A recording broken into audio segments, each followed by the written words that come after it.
GénérationSoccer.tv vous est présenté par Coca-Cola. Ouvre-toi du bonheur et les boutiques Passion Soccer, la qualité avant tout.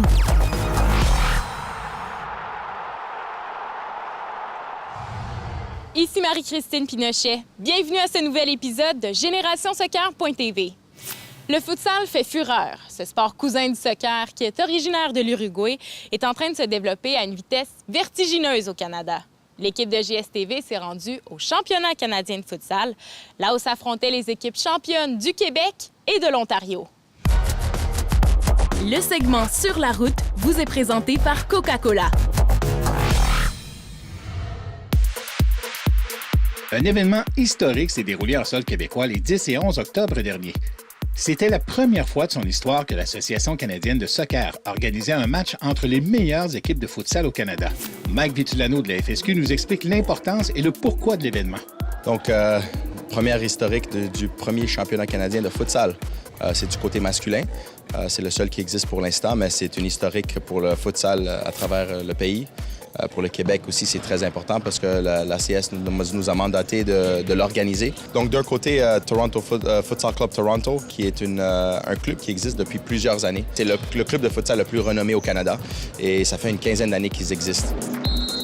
Vincent Cournoyer est l'un des acteurs du milieu qui connaît le mieux le futsal au Québec. Il nous explique que le Futsal Club Toronto est en fait un club structuré comme chez les pros. Le Futsal Club de Toronto, c'est un club à part entière qui font que du futsal et du beach soccer et un peu de soccer l'été en complément. Donc, c'est l'inverse de nos clubs au Québec. C'est des joueurs et des entraîneurs qui s'entraînent 3-4 fois par semaine, qui font des compétitions internationales. Le club de Toronto revient d'une compétition au Brésil, qui ont joué contre les meilleures équipes sur la planète, les meilleures équipes européennes, les meilleures équipes sud-américaines. Donc, ils ont de l'expérience. Donc, c'est vraiment une équipe semi-professionnelle. Du côté du Québec, c'est une équipe Albiceleste qui a gagné le championnat de la première ligue de futsal du Québec l'année dernière. Bonne équipe, beaucoup de techniciens, des joueurs qui, ça fait 5 à 10 ans qu'ils jouent ensemble, donc ils se connaissent très bien, ils ont une belle chimie. Est-ce que le FCT prend ce match ici aujourd'hui au sérieux? Cette équipe qui sont habitués de faire des tournois à l'international, est-ce qu'ils viennent ici avec une idée de vraiment gagner cette compétition? Absolument. Ce matin, à la conférence de presse, l'entraîneur a répondu à quelques questions, puis c'est sûr qu'ils prennent ça au sérieux. C'est surtout historique pour le sport de futsal au Canada. Donc pour eux de devenir premiers champions de ça va être très important. Vincent nous explique quelles sont les différences majeures entre le futsal et le soccer à 11.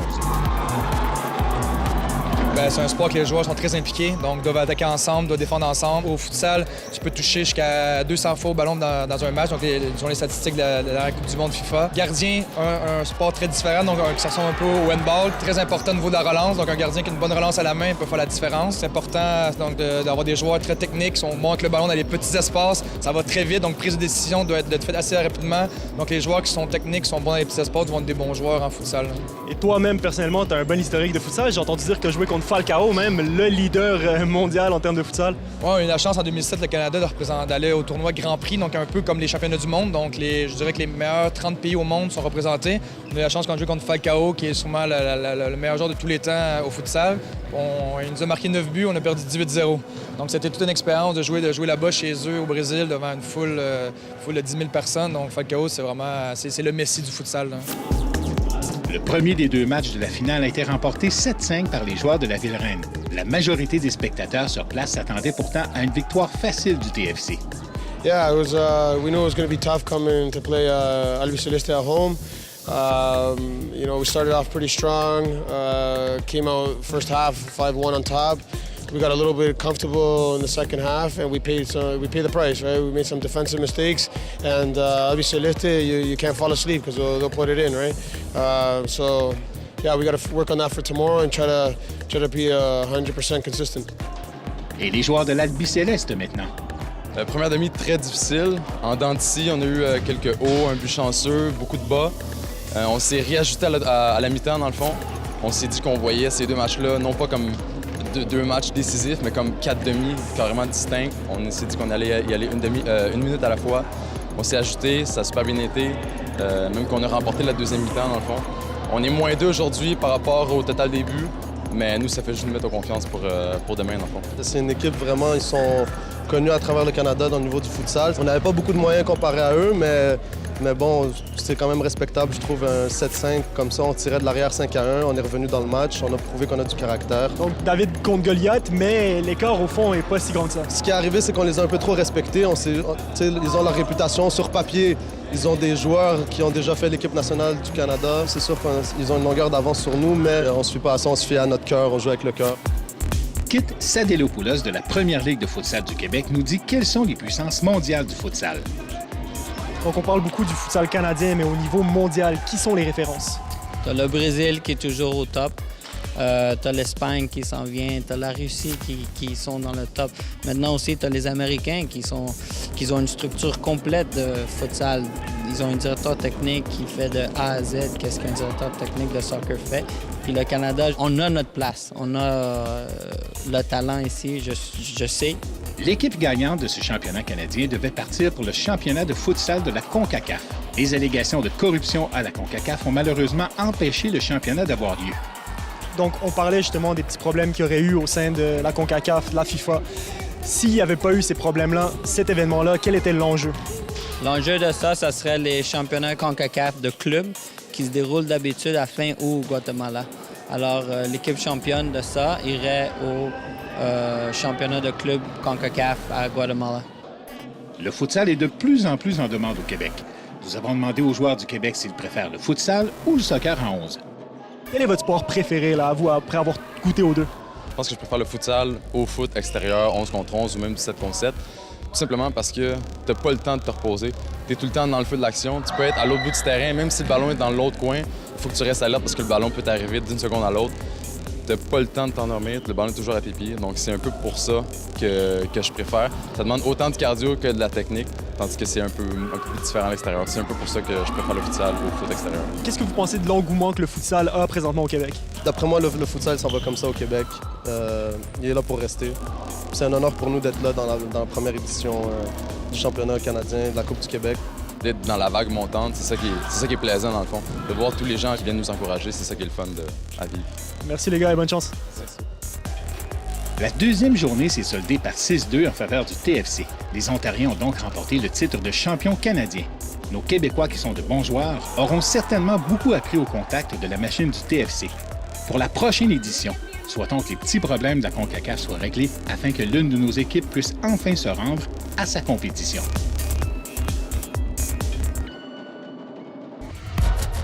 Le conseil Santé Soccer de la semaine vous est présenté par Kinatex Sport Physio. Pour la question Santé Soccer de la semaine, nous demandons à Stéphane Lamy, le coordonnateur médical de l'Impact de Montréal, s'il est possible d'éviter un claquage musculaire. Bon, un claquage musculaire, ça peut pas vraiment être évité en ce sens que souvent ça arrive dans une phase de jeu où on ralentit, où on accélère très rapidement. Donc, on peut pas vraiment prévenir ça. C'est des phases de jeu qui sont extrêmement explosives en général. Par contre, ce qu'on peut faire, c'est se préparer de façon adéquate. Quand on a déjà eu un claquage, il reste que les fibres musculaires sont un petit peu fibrosées, sont pas tout à fait la même nature. Et il faut absolument que ce soit travaillé de façon adéquate ou que ce soit réhabilité de façon adéquate. Autrement, ça devient un maillon faible dans la chaîne de la jambe. Et à ce moment-là, ça devient, encore là, ça augmente le risque de blessure ultérieure. Après la pause, nous visitons un des centres d'excellence médicale de la FIFA.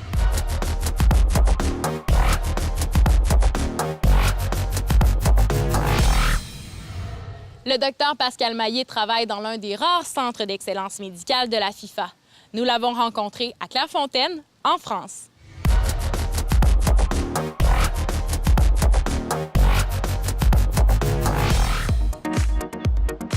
Lors de notre dernier voyage en France, nous avons eu la chance inouïe de visiter l'un des seuls centres d'excellence médicale de la FIFA dans le monde. C'est là où l'on pratique la médecine la plus avancée pour le soccer. Nous avons eu la chance d'y rencontrer le docteur Pascal Maillet. Nous sommes en compagnie du docteur Pascal Maillet, responsable du centre médical de Clairefontaine. Merci de nous accueillir, docteur. Quelles sont les particularités premières du centre médical ici à Clairefontaine? C'est un centre déjà extrêmement bien équipé, qui a vocation à être un centre d'expertise en médecine du sport. On a des partenariats professionnels, on va dire, avec un certain nombre de clubs, comme Newcastle, on a travaillé avec Arsenal, et puis bien sûr un certain nombre de clubs français. Principalement sur des joueurs qui ont subi des interventions chirurgicales en France, ou des joueurs qui ont des blessures et qui ont déjà fréquenté le centre et qui demandent à revenir. Et à ce moment-là, nous travaillons en relation étroite avec les médecins de club. Et de la même façon, nos kinésithérapeutes et notre préparateur physique envoient des rapports réguliers à leurs homologues des clubs professionnels qui nous confient les joueurs. Un fait étonnant est qu'il n'y a pas que les joueurs de soccer qui peuvent être traités au Centre d'excellence médicale de la FIFA. Ce centre est bien sûr prioritairement destiné aux footballeurs, mais tous les sportifs professionnels et de bon niveau dans les autres sports peuvent venir se rééduquer ou consulter à Clairefontaine. En fait, que signifie l'importance de ce label de la FIFA?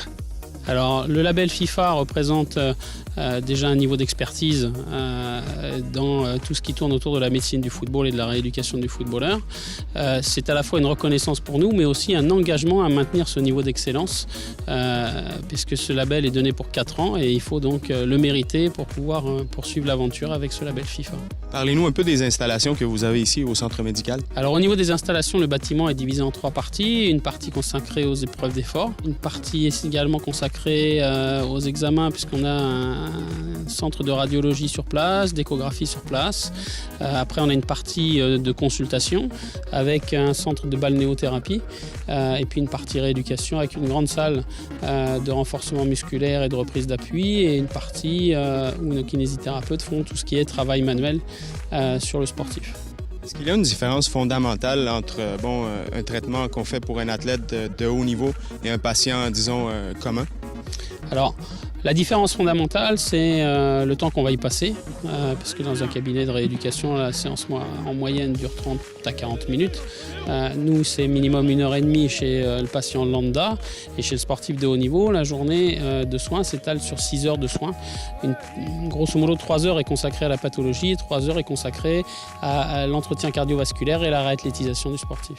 Nous n'avons pu nous empêcher de demander au Dr Maillet comment les médecins du centre seront-ils impliqués pendant l'Euro 2016 qui va justement se dérouler en France. Bien sûr, ça va être un événement particulier pour la France et le centre médical va être fortement impliqué parce qu'il va y avoir non seulement l'environnement de la sélection nationale, mais de toutes les sélections européennes qui vont venir résider en France. Et le centre médical de Clairefontaine sera un peu comme une plaque tournante dans l'orientation de ces gens et dans la prise en charge de certains problèmes. Merci beaucoup. Il n'y a pas de quoi. Merci de votre visite. Après la pause, nous rencontrons Vandril Lefebvre.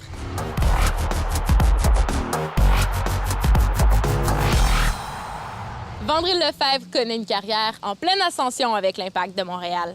Goran Bratic a rencontré celui que tout le monde surnomme affectueusement Wandou.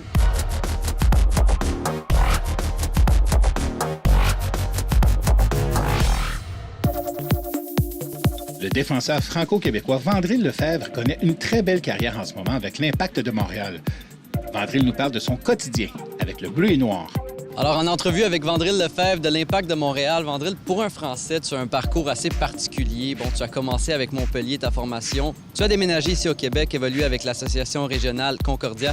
Est-ce que tu pourrais nous parler un peu de cette partie de ta vie? Comment as-tu pris ce changement? J'étais pas très content de quitter la France parce que c'était tout un changement de vie. C'était pas juste lié au soccer, mais voilà, il y avait tout un changement de vie, des amis que je laissais, une vie que je laissais derrière moi. Vandril, tu as décidé par après d'évoluer ici avec l'université, les Carabins de l'Université de Montréal. On sait que les universités américaines attirent certains joueurs parce qu'ils ont des bons programmes sport-études. Pourquoi avoir décidé de rester ici au Québec? Pour moi, il y avait HEC. HEC, c'est une école qui existe en France. Il y a un programme, elle est reconnue. J'avais la chance de rentrer ici dans un programme trilingue en plus. Après, il se donnait que les Carabins étaient une équipe performante ici, donc jamais je me suis posé la question des États-Unis même. Pour moi, c'était naturel d'aller à HEC. Et j'ai passé 3-4 belles années là-bas et ça m'a permis, voilà, c'était un tremplin pour venir ici à l'Impact de Montréal ensuite. Récemment, tu as reçu ta citoyenneté canadienne. C'est de quoi qui semble t'avoir rendu très fier. Est-ce que tu te considères plus français ou canadien? C'est difficile à dire. Je me considère les deux parce que je suis quand même français. Mes parents sont français. J'ai grandi 14-15 ans de ma vie en France et puis la France a une histoire qui m'est chère aussi, une histoire bimillénaire qui m'est chère, mais Mais le Canada, voilà, ça fait maintenant, les 11 dernières années de ma vie, c'est le Canada. C'est ma réalité. Et c'est là où j'ai rencontré les amis qui composent ma vie maintenant. C'est là où j'ai rencontré ma copine. Donc le Canada m'est cher aussi. Donc je dirais que je suis binational. On va parler un peu de ton passage avec l'Impact. Bon, ton premier début dans la MLS avec l'Impact. Est-ce que tu te souviens, tu as remplacé qui sur le terrain? Oui, je me souviens. C'est sûr, je me souviendrai tout le temps. C'est Nesta. J'ai remplacé Nesta qui avait eu un problème physique un tout petit peu après la mi-temps. Et puis, ouais, ça s'était bien passé en plus parce que j'étais rentré et 2 minutes après, j'avais délivré une passe décisive. Alors, c'est un bon moment, c'est sûr que pour briser la glace, c'était une belle chose. Un autre joueur d'Impact est arrivé en défense cette année, en Laurent Simon. Tu sembles avoir une belle chimie avec lui. À quel point c'est important d'avoir un joueur d'expérience comme ça au sein de l'organisation? Est-ce qu'il t'a beaucoup aidé? Définitivement, c'est majeur d'avoir un joueur comme ça parce que il amène des choses sur le terrain, tout le monde est capable de le voir, mais il amène des choses aussi dans la vie de groupe, dans le vestiaire, qui sont tout aussi fondamentales. Je pense à sa bonne humeur, sa capacité à détendre l'atmosphère, à faire comprendre, et en même temps à faire comprendre au groupe l'importance de certains moments, etc. Et il a une communication, même si son anglais s'améliore, il n'est pas nécessairement fantastique, mais il trouve un moyen de communiquer avec tout le monde et de faire passer son message. Et ça, c'est important pour le groupe, et il est important pour le groupe. Est-ce que tu t'attendais à recevoir autant de minutes en début de saison ou est-ce une surprise parce que tu as quand même beaucoup joué cette saison? Non, c'est pas une surprise. Je travaille fort. L'an dernier, la saison n'est pas finie maintenant, mais l'an dernier, j'ai même eu beaucoup plus de minutes. J'ai joué à peu près un match sur 2. Non, c'est la continuité. C'est important d'avoir de la continuité, au moins maintenir son niveau des années précédentes et essayer de l'améliorer. Donc moi, je suis dans la continuité. Je sais que je m'améliore. Ça fait 3 ans maintenant que je suis professionnel et je me suis amélioré à chaque année et les gens sont capables de le constater. Mais je ne suis jamais satisfait. Je serai satisfait le jour où je me serai complètement imposé, le jour où on aura gagné des titres, le titre de la MLS avec l'équipe, etc. Pour conclure justement tes plans avec le club. Moi, je suis heureux à Montréal. C'est sûr et certain que ma ville, c'est Montréal. Ma vie, je l'envisage à Montréal. Tant que le club veut de moi, je voudrais rester là. Après, voilà, c'est toujours la même chose. Il y a des contrats qui ont des durées déterminées et après, il faut discuter pour les renouveler. Il faut performer aussi pour être en mesure de discuter pour les renouveler. Donc voilà, ça c'est la vie professionnelle de tout joueur, de tout sportif professionnel, j'ai envie de dire. Et moi, j'en fais partie, c'est comme ça.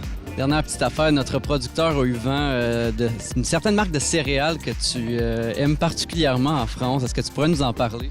Ouais, ça n'existe pas ici. Hein. C'est les Smacks Choco Trésor, ça s'appelle Kellogg's. Je sais même pas comment vous faites pour ne pas l'avoir ici, tellement c'est exceptionnel. Mais justement, selon lui, on a une marque qui ressemble beaucoup ici au Québec et il voulait la partager avec toi. Vous voyez, c'est la même marque, mais le nom est différent. Mais je vous garantis que je vous ramènerai une vraie boîte de ce qu'il y a en France et vous verrez que c'est pas la même chose. Vandril Lefebvre de l'Impact, merci beaucoup pour cette entrevue. Merci.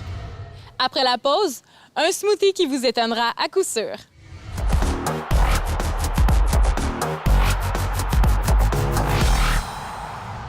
Cette semaine, nous vous proposons un rafraîchissement énergétique qui en étonnera plus d'un.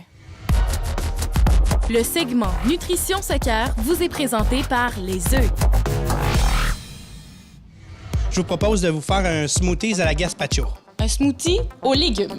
Les légumes, ça a quand même un goût qui est fort. Qu'est-ce que tu as choisi comme ingrédient pour quand même nous charmer au niveau des papilles gustatives? Nous, ici, on a utilisé les poivrons et les tomates qui vont vraiment avoir un goût sucré et quand même doux. Je les ai congelés parce que certains légumes ne se trouvent pas à l'état congelé directement à l'épicerie. Parfait. Alors, tous nos ingrédients sont prêts. Tu nous montres ça? Il nous reste à tourner.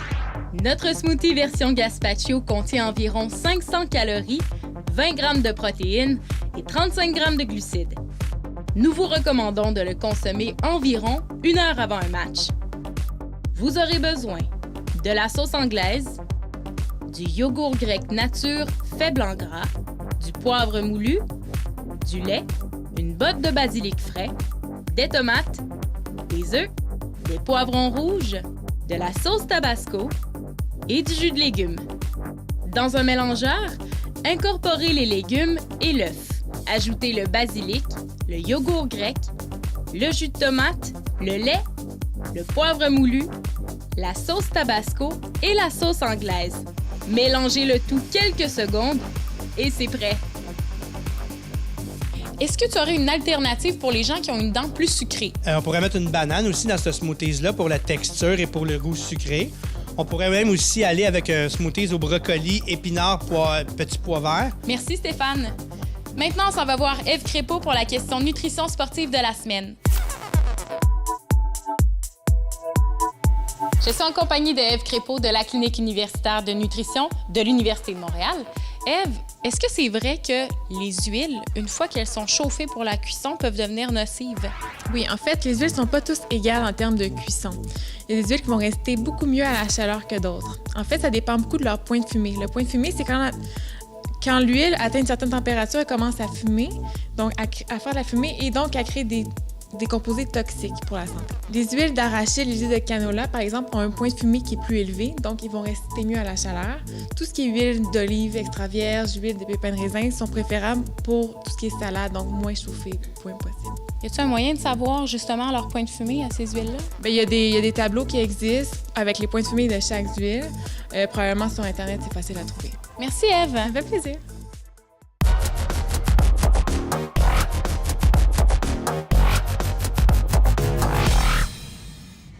Je suis en compagnie de Gianni Venturino de chez Passion Soccer à Saint-Léonard et aujourd'hui, Gianni, on parle lifestyle soccer. Puis ça vient d'où, le lifestyle soccer? Je dirais que ça vient des partisans. Ça vient de comment les partisans habillent pour aller voir les matchs.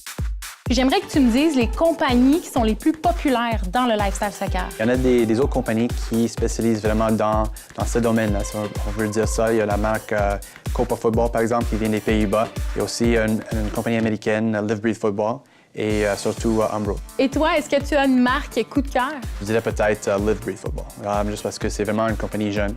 Et jusqu'à date, ils ont eu quand même du succès. T'es un gars honnête, Gianni, parce que tu portes leur logo aujourd'hui quand même. Exactement. Et dis-moi un morceau de vêtement qui serait un incontournable. Si on parle vraiment de la manière de supporter notre club, je pense que c'est le foulard, même peut-être avant le maillot. Mais ça peut être vraiment n'importe quoi qui peut exprimer ton support pour ton club. En tout cas, t'as l'air passionné, ça c'est sûr. Merci. Merci, Gianni, d'avoir été avec nous. De rien, merci beaucoup.